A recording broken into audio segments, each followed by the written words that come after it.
Pandangan zohir nampak perbuatan tubuhnya, pandangan batin nampak perbuatan hatinya. Inilah yang dikatakan hancurkan tubuhmu pada hati. Maka nampaklah hati itu yang berbuat. Hancurkan itu maknanya fanakan tubuhmu pada hati. Maka nampak hati yang berbuat.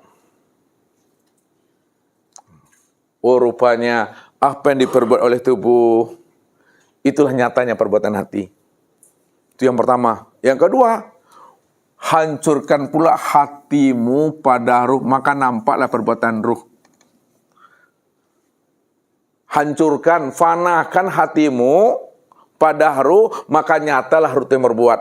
Itu maksudnya, apa yang diperbuat oleh hati ini, inilah nyatanya perbuatan ruh tuh. Ya, ini dirasa permainannya. Hancurkan hatimu pada ruh, nampak ruh yang berbuat. Jadi apa yang diperbuat oleh hati, maksudnya itu nyatanya perbuatan ruh. Lalu hancurkan ruhmu, fanahkan ruhmu, maka nampaklah perbuatan syir yang berbuat. Jadi apa yang diperbuat oleh ruh, itulah nyatanya perbuatan syir. Rahasia. Hancurkan rahasiamu pada zat, maka nampaklah zat itu yang berbuat. Apa yang diperbuat oleh syir, itulah sebenarnya perbuatan zat. Maka zat itulah yang dikatakan aku itulah yang bernama Allah. Kesimpulannya, lakukanlah namanya tahqiq. Setelah kita lakukan namanya tarki, dan telah kita turunkan pula namanya tanazul, lalu tahqiqkan dia dalam hakikat rahasia diri. Tahqiqkan dia, pandang satu dia. Yang zohir dibatinkan, yang batin dizohirkan, pandang satu wujudnya. Apa yang diperbuat oleh tubuh, zahir dan batin, itu sebenarnya nyatanya perbuatan zat yang bernama Allah. Itu. Maka inilah yang dimaksud oleh Allah, kul kullu min indillah. Kul kullu min indillah.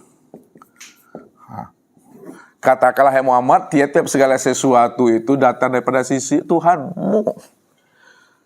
Jangan kamu yang mengatakan kamu itu yang melihat, aku itu Allah. Jangan kamu katakan dirimu itu yang mendengar, aku tuh. Ya.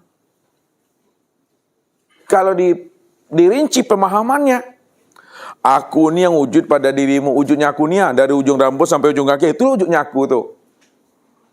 Aku yang berjalan tuh, ya, yang kudrat tuh aku, nampak pada kakimu ni ha. Ya, iradat tuh aku, nampak pada hatimu. Iradat kan kehendak tuh di hati. Aku yang melihat, nyata pada matamu. Aku yang mendengar, nyata pada telingamu. Aku yang berkata, nyata pada lisanmu. Aku tuh yang memahami dan memikirkan, nyata pada otakmu. Aku ini yang hidup, nyata pada napasmu, keluar masuk dari hidung Tuhan. Maka akulah sebenarnya itu. Tidak ada siapa-siapa. Itulah orang yang datang kembali kepadaku, membawa akan diri aku itu Tuhan. Itu sempurna itu. Makanya Allah katakan, wallahu khalaqakum wa ma ta'malun. Allah lah yang menciptakan dirimu, zahir dan batin, dan apa-apa yang kamu perbuat. Apa-apa yang kamu perbuat, itulah nyatanya aku tuh. Wa khalaqa Adam kasurutihi. Adam itu, dirimu itu adalah sempurnanya memandangkan rupa diriku itu. Maka Adam itu maknanya tiada nih ya. Kalau Adam itu maknanya tiada, lalu siapa yang ada? Yang ada itu hanya Allah. Kalau Allah cuma yang ada, siapa Adam itu? Adam itu aku itu yang Adam itu.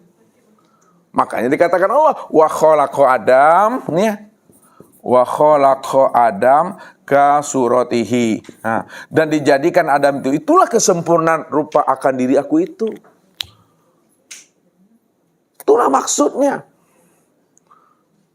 Jadi setelah fana diri kita, setelah hancur diri kita, setelah mati diri kita, nyata teranglah Allah itu senyata-nyatanya. Tidak ada penghalang, tidak ada tabir lagi.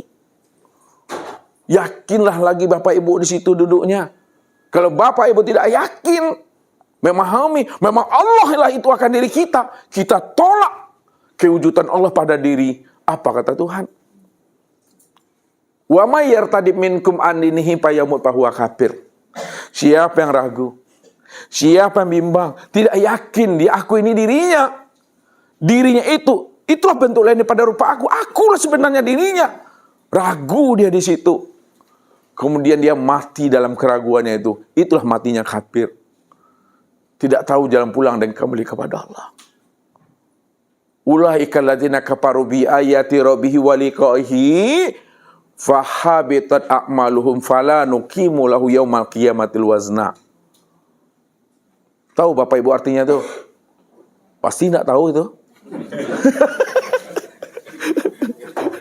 Ulaika alladzina kafaru bi ayati rabbih wa liqa'ihi. Orang-orang yang kafir, orang-orang yang buta, orang-orang yang tidak mengenal rahasia dirinya adalah aku. Lalu dia tidak percaya dia berjumpa dengan aku pada satu wujud, satu rupa, satu nama, satu rahasia pada dirinya. Karena dirinya bukanlah dirinya bentuk lain daripada rupa aku, akulah dirinya. Tak yakin dia itu berjumpa dengan aku. Fahabitat a'maluhum fala nuqimu lahu yaumal qiyamatil wazna. Aku batalkan amalnya. Tidak ada lagi yang bisa diperhitungkan terhadap amalnya. Udah meleleh semuanya itu. Itulah orang yang tak kicu di nan tarang. Tak kicu di nan galok biasa Bapak Ibu. Galok le tahu gelap. Lampu mati kita merese-rese itu. Atas sandung kaki itu biasa tuh.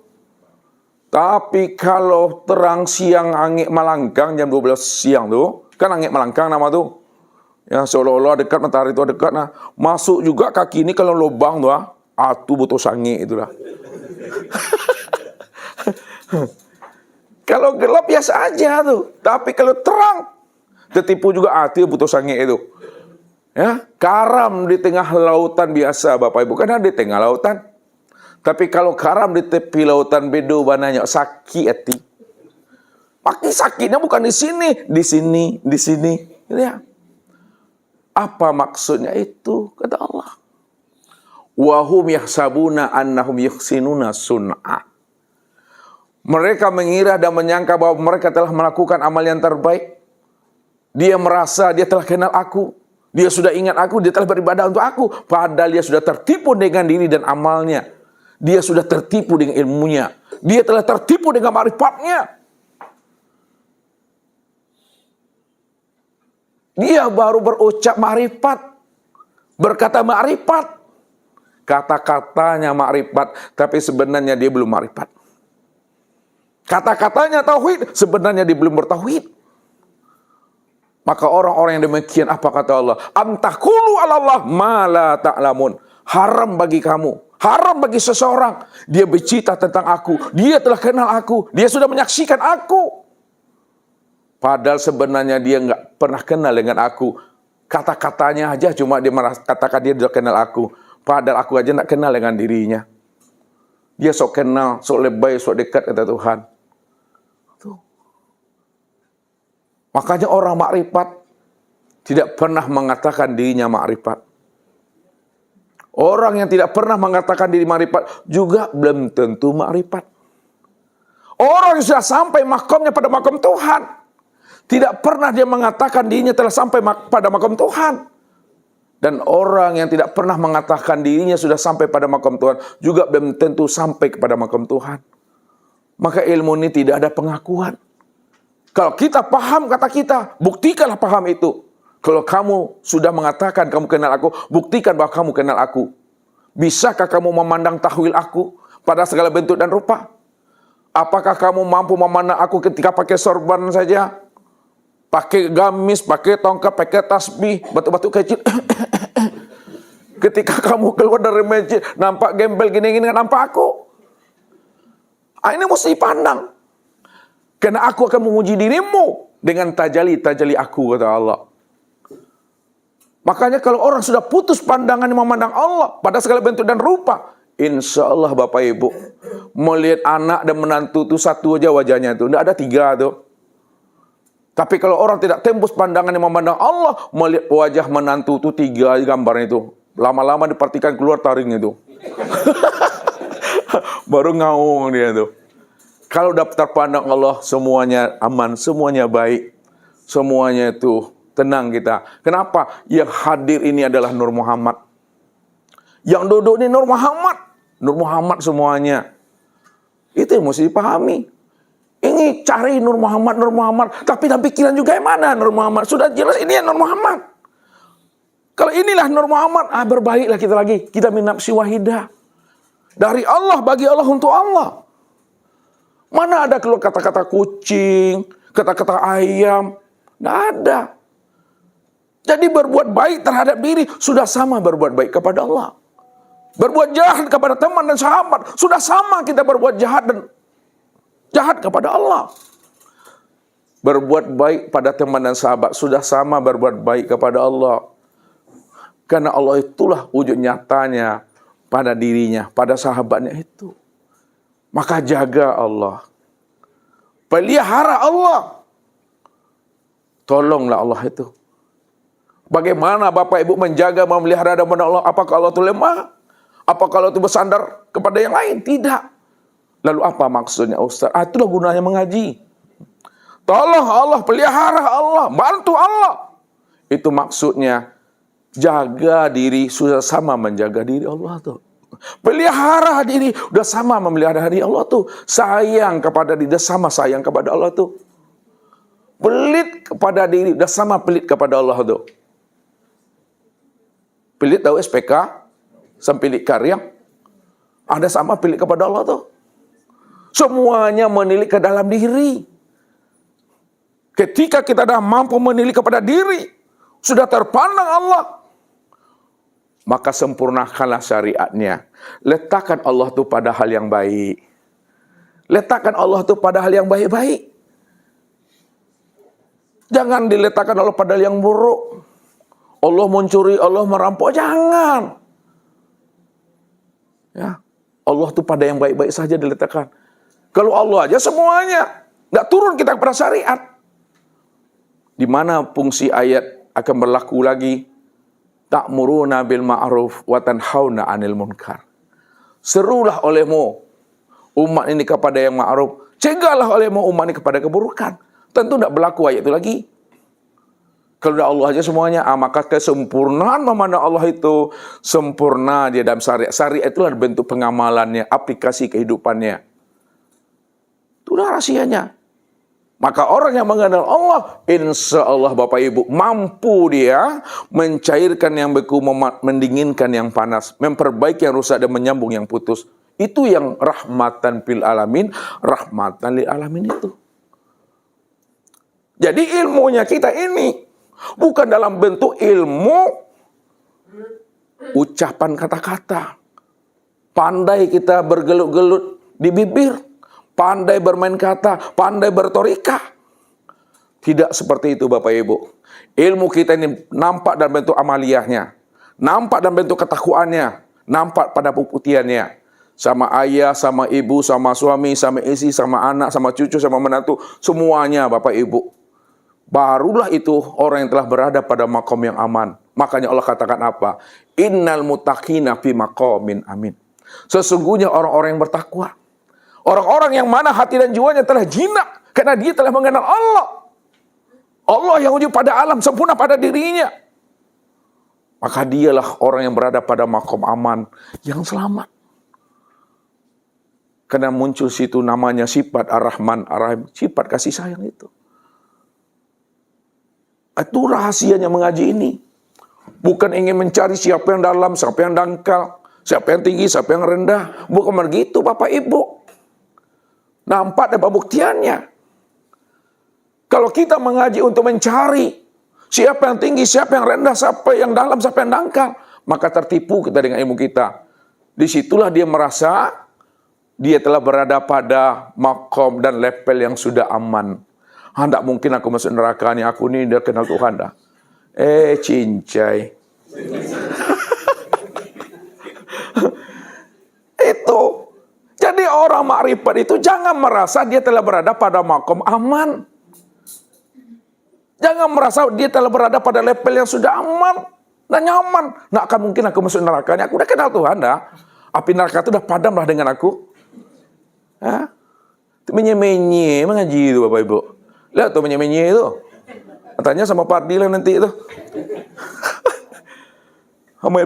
Main-main aja ngaji itu. Makanya orang marifat tidak pernah mengatakan diri marifat. Pembuktian aja lagi Bapak Ibu. Ya, bahwa kita ini sudah dikenal oleh masyarakat, sudah ditengok oleh sahabat teman, sudah tahu namanya tetangga. Maka buktikanlah itu. Jangan nanti kehadiran diri Bapak Ibu menjadi dosa bagi mereka itu. Katanya mengaji, tapi tidak. Orang mengaji tidak seperti itu. Aku tidak mengaji, aku lebih sabar daripada dirimu. Dibanding-bandingkannya amal dirinya dengan amal kita. Inilah tukang pancing yang dilarikan ikan tuh. Tahu maksudnya tukang pancing melarikan ikan? Biasanya yang melarikan ikan tuh ikan yang melarikan tukang pancing atau orangnya yang melarikan ikan tuh? Hah? Orangnya itu yang melarikan ikan, bukan ikan yang melarikan tukang pancing itu. Orang yang mengaji, orang makrifat itu mampu dia membimbing, menuntun umat ini. Itu maksudnya. Kita ini menjadi matahari kehidupan bagi umat ini, menjadi cahaya pelita bagi mereka. Bukan kita orang mengaji itu semena-mena aja. Ya. Sehingga kita merasa sudah kenal Tuhan. Jangan. Takut kita Bapak Ibu. Ya. Ya, ngeri kita itu. Makanya orang marifat itu dia selalu tertipu dengan marifatnya, pengakuan dirinya. Di mana letaknya dia tertipu dengan pengakuan dirinya? Aku ini udah marifat atau belum ya? Itu menyenter itu. Kalau aku sudah marifat, tentu aku ini adalah wali nih. Kalau ini aku wali, tentu aku ada karomahnya. Tapi apa karomah aku ya? Ketika dia sudah menilik ke dalam diri, itu sudah ada dirinya itu dah. Jadi Bapak Ibu, kalau ingin belajar dengan Ustadz, jangan neko-neko. Jangan ada niat dalam niat. Jangan Bapak Ibu ingin menjadi wali. Biarlah Allah cukup menjadi wali bagi diri Bapak Ibu. Selamatlah Bapak Ibu itu. Ya itu ilmunya. Cukup Allah menjadi wali bagi diri kita. Selamatlah kita itu. Allah waliyul ladzina amanu yukhriju minaz zulumati nur. Jangan kita pula ingin jadi wali, tapi diri nggak ada. Ngapa pula ngaku-ngaku jadi wali? Kalau ingin jadi wali, udah lama jadi wali. Wali murid, wali siswa, wali jorong, wali kota. Aduh, dia nggak ada wali, nggak ada diri. Turut pemahaman ilmu ini. Ya, bagaimana kita selamat dunianya, selamat akhiratnya. Sehingga Allah pertemukan kita dengan anak dan keluarga kita dan sahabat kita. Guru kita, jemaah kita. Satu komplek, satu perumahan di akhirat itu. Ini Allah katakan. Walladzina amanu wattaba'adhum zurriyyatan bil imani alhaqna bihim zurriyyatahum. Apabila ayahmu beriman, ibumu beriman, suami istri beriman, anak cucu menantunya beriman, ustadznya beriman, zamannya beriman, sampai habis usia umurnya, tetap dia istiqomah beriman. Alhaqna bihim zurriyyatahum. Maka akulah sebagai Allah, aku yang akan mempertemukan kalian semua di dalam sorga itu. Satu komplek dan satu perumahan di dalamnya. Wallahu yahtasu bi rahmati may yasha. Maka beruntunglah kamu karena kamu termasuk orang-orang yang aku pilih, orang-orang yang kami istimewakan kata Allah. Maka inilah tugas kita Bapak Ibu. Ya. Walaupun Bapak Ibu tidak dipanggil ustaz ustazah, dai daiyat, tapi apa pesan Rasul kepada Bapak Ibu? Jauh sebelumnya Nabi dah mengutarakan itu, mengangkat derajat Bapak Ibu itu. Apa kata Rasul? Asyaihu fi ahlihi kan nabi fil ummati. Peranan orang tua, peranan ayah bunda, peranan suami istri di dalam rumahnya, membimbing anaknya, membimbing menantunya, untuk sampai dia kepada Allah. Sudah sama peranan ayah bunda itu seperti peranan Nabi terhadap umatnya. Nabi terhadap umatnya, membimbing umatnya untuk bisa usul kepada Allah. Kalau kita sudah membimbing anak kita untuk usul kepada Allah, samalah peranan kita seperti Nabi dan Rasul. Sama-sama berdakwah, ta'muruna bil ma'ruf wa tanhauna 'anil munkar. Begitu kita memahaminya. Maka sebelum sampai pengenalan diri kita itu, ya, maka hendaklah kita benar-benar Belajar kita ini sungguh-sungguh. Karena belajar itu tidak ada batasannya. Cari siapa diri kita yang sebenarnya. Mencari diri nggak ada batasannya. Kalau bapak ibu mengatakan diri bapak ibu dah khatam, padahal ustaz saja masih diajari oleh Tuhan. Hah? Allah masih bercerita kepada ustaz siapa diri Tuhan itu sebenarnya. Tapi kalau bapak ibu sudah mengatakan tidak khatam, tertipulah bapak ibu dengan akal pikir dan ilmu itu. Sedangkan ustaz saja yang membimbing bapak ibu masih diajari sama Tuhan. Hah? Makanya kalau kita mau diajari oleh Allah, satu kata Allah, wattaqullah wa yu'allimukumullah. Benar-benarlah kamu bertakwa kepada aku. Siapa yang benar-benar takwa kepada aku, jinak hatinya, penurut dia kepada aku, tidak ragu dia dengan aku, tidak bimbang dia dengan kemampuan dan jaminan aku. Wa yu'allimukumullah, aku akan bimbing kamu. Ketika aku bimbing kamu, itulah namanya ilmu laduni itu. Lalu apa kata Rasul? Man amila bima alimah warasahullah ilma malam ya'lam. Barang siapa yang mau mengamalkan satu ilmu yang dia dapatkan, Allah akan berikan kepadanya ilmu laduni yang tidak pernah habis-habisnya. Langsung Allah beri. Disitulah Bapak Ibu pandai membaca kitab nafsiyah. Kitab nafsiyah itu kitab diri. Kitab diri itu tidak ada titiknya, tidak ada barisnya, tidak ada hurufnya, tapi Bapak Ibu bisa membacanya. Inilah diri ini. Bukan mengkaji kitab buku A, B, C itu. Ya, kalau Bapak Ibu membaca khatam-khatam kitab yang tersurat, ini pengarang ini jilid sekian, itu berenang di kulit air aja tuh. Allah tuh wujud, Allah tuh awal, akhir, zahir, dan yang mana ya Allah tuh? Itulah yang masalahnya. Itu berenang kulit air tuh Bapak Ibu. Berenang kulit air tuh tahu maksud Ustaz tuh nih. Bapak Ibu, nih pulau-pulau. Ini laut. Dia mampu berenang dari pulau A ke B, B ke A lagi. Tapi dia tidak mampu mendapat kemutiara yang ada dari sepulau itu. Maknanya dia bercerita syariat, thariqat, hakikat, makrifat. Makrifat, hakikat, thariqat, syariat. Pandai dia, ini bacanya buku-bukunya. Tapi dia tidak menemui Allah yang dia sebut itu. Itu yang Allah maksudkan tadi. Amtakulu alallah ma la ta'lamun. Haram bagi kamu bercerita tentang aku, padahal kamu belum kenal siapa aku yang sebenarnya. Ya, haram bagi kita bercerita tentang Allah, apalagi berdebat tentang Allah pula lagi. Padahal yang didebatkan itu dia nak kenal. Sok kenal aja itu. Kalau orang sudah kenal Allah, dia lebih banyak diam saja dia. Kalaulah mulut ini lebih banyak berbicara, namun setelah dia kenal, lebih banyak tubuh ini yang berbicara itu. Disitulah Nabi katakan, man arafallahu kala lisanahu itu. Nih, man arafallah kala lisanahu. Barang siapa yang sudah kenal Allah, maka dia lebih banyak diam dia. Kenapa dia lebih banyak diam? Karena dia sudah paham, dia sudah sadar. Itulah kesadaran Tuhan itu. Ya. Ini orang yang duduk pada makom diam. Bukan diam-diam, kalau diam-diam bermasalah tuh. Ya. Orang makom diam tuh maksudnya bagaimana menurut Bapak Ibu? Makom diam yang sebenarnya, kalau sakit ya berobat. Kalau lapar makan, haus minum, capek isar, kantuk bawa tidur. Habis kita ngaji bubar kita lagi ini Itu maksudnya. Jangan menyala-nyalakan nasib, takdir, peristiwa, kejadian. Padahal Allah katakan apa? Ana ad-dahar. Aku inilah masa, akulah peristiwa, akulah kejadian. Kalau kamu menyalahkan masa, nasib, takdir, kejadian, udah sama kamu menyalahkan aku. Karena akulah peristiwa itu, Tuhan. Karena kamu tak kenal aku aja sebenarnya. Kalau kamu kenal dengan aku, maka kamu lebih banyak mau urut dada, senyum, menjalani aja lah itu, Tuhan. Jalani aja lah itu. Siapa yang kamu salahkan lagi? Gak ada yang bisa disalahkan.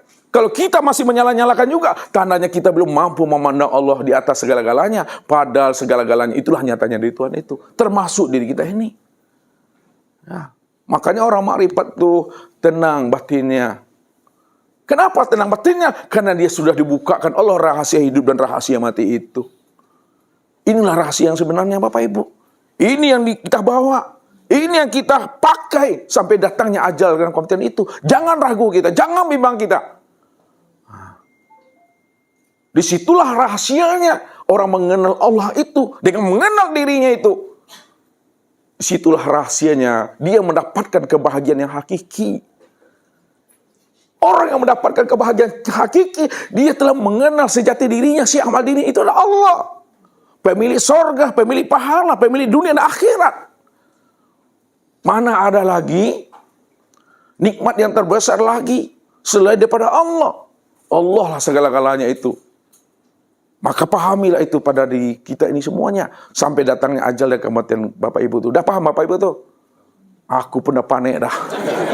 Ya, oleh karena itu Bapak Ibu, karena Bapak Ibu udah khatam gajinya, udah paham, ya, aku pun dah panik, maka kita cukupkan sampai di sini. Billahi taufiq wal hidayah. Wassalamualaikum warahmatullahi wabarakatuh.